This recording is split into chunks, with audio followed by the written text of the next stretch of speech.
It's video number 1. Just ran all the sprinklers through, and the sprinkler system is off right now, and the meter is still spinning.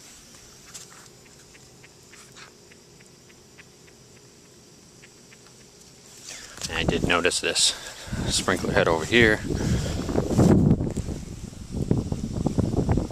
continues to run.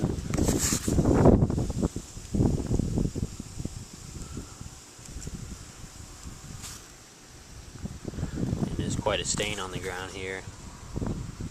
I think it's been going on for a while. We'll go around and check all the other sprinkler heads.